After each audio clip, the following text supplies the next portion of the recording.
Mevlam diyaz kögesle beni.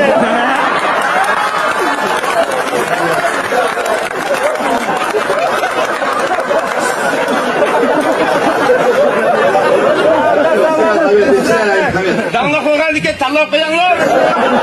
Bizimkiler verip kalsak yüzümüzde koyarsınlar. Dağla ayda 3 ketim küçük verip diyotum ha. Fiyat verip gelgenler kare bakın. Birinchigim 30'ga tushib bordi hozir. Oldin tanishib o'tirib ketdik, balduroq vag'in oldi.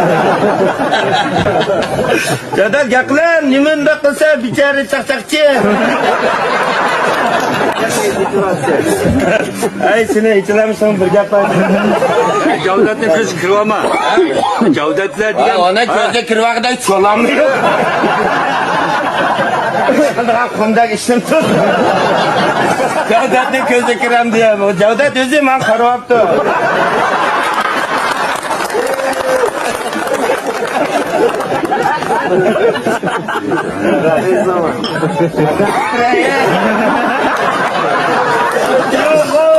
Ben sorunla çakçığı mankapta. Ben çakçak bireyim daha sakında. Yumurda 3 gün bireye kapırıp yeter körgele. Ben sorunun kayfiyatını bunda kötüreydi. Ben bunda kılıp çakçak basam sen yok ki. to'xtamak bakay 15 minut. Va to'xtamay 15 minut qilib bersang ham bo'ladi.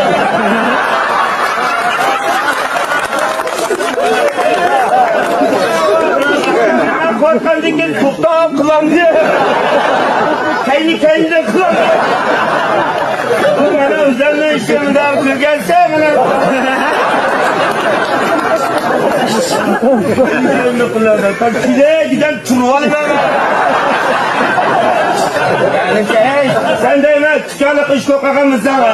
Ne? Okşulu kış kokağa mısın? Ne? Çıkanı kış kokağa mısın? Ne? Sürüntüle kış kokağa mısın? Oku! Ne?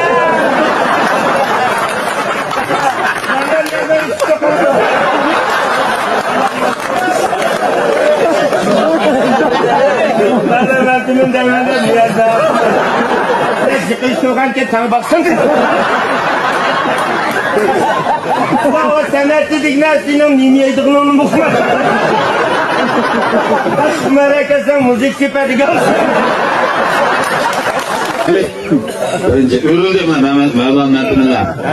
Örüldün lan mı? Örülmedin lan niye? Örüldü. Gelgende öründükün lan buluşma şeker.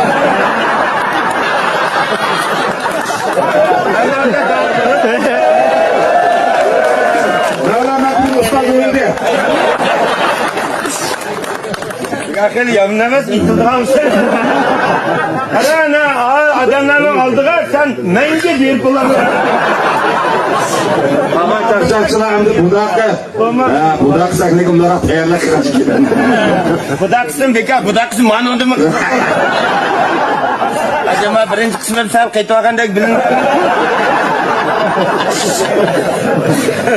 Reis olgan Javdatlar bir yıl yakımız Dika olsam üstü çapçapsı var. Rassalatın. Çapçaplığa işim var değil mi? Onda vallahi anda sandım ben anda çapçap padişahsı ya. Çakçak vam. Çapçap var anda. Maylakı var bulman. Var bulsam bulat diye. Müştak adamlar kanda bulduğumda da bir nek çapçapçılar var değil mi?